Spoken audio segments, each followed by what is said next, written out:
दुनिया भर में ईसाइयों का नरसंहार, दुनिया भर में ईसाइयों को निशाना बनाया जा रहा है और उनका शिकार किया जा रहा है।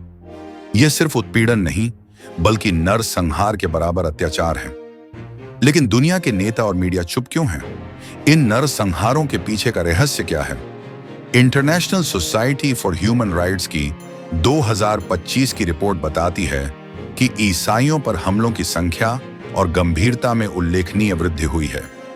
यह केवल हत्या और अपहरण जैसी प्रत्यक्ष हिंसा तक ही सीमित नहीं है, बल्कि कानूनी और सामाजिक भेदभाव तक भी फैली हुई है।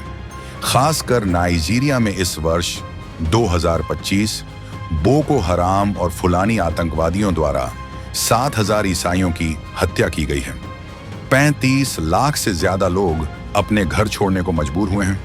हाल ही में एक घटना में एक ईसाई परिवार के पति और 10 महीने और 3 साल के बच्चों की उनकी आंखों के सामने बेरहमी से हत्या कर दी गई।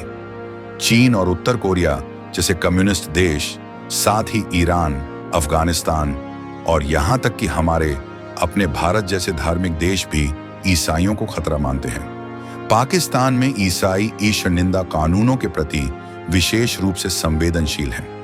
ईसाई लड़कियों का अपहरण किया जा रहा है और जबरन विवाह के जरिए उनका धर्म परिवर्तन कराया जा रहा है। ISHR के अध्यक्ष थॉमस शिरमाकर कहते हैं, धार्मिक स्वतंत्रता एक मौलिक मानवाधिकार है। राजनेताओं और नागरिक समाज को उत्पीड़ित लोगों के लिए आवाज उठानी चाहिए और इसकी रक्षा करनी चाहिए, क्योंकि अगर धार्मिक स्वतंत्रता नष्ट हो जाती है तो अन्य मौलिक अधिकार भी नष्ट हो जाएंगे। मत्ती 24:9 में यीशु कहते हैं, वे क्लेश दिलाने के लिए तुम्हें पकड़वाएंगे और तुम्हें मार डालेंगे, और मेरे नाम के कारण सब जातियों के लोग तुमसे घृणा करेंगे। अगर कोई मसीही होने के नाते दुख उठाता है तो उसे शर्मिंदा नहीं होना चाहिए, बल्कि उसमें परमेश्वर की महिमा करनी चाहिए। बाइबल एक पतरस 4:16 में कहती है, मुख्य धारा का मीडिया इन तथ्यों को छुपाता है और ईसाई उत्पीड़न के बारे में बोलने की हिम्मत नहीं करता। लेकिन चर्च का स्थायी साक्ष्य यह है कि ये सताए गए लोग जली हुई इमारतों और गुप्त स्थानों में प्रभु की आराधना करने के लिए अपनी जान जोखिम में डालते हैं। उनके लिए हमारी हर प्रार्थना वहां बदलाव लाएगी। प्रभु, हम आपके सताए हुए बच्चों के लिए प्रार्थना करते हैं।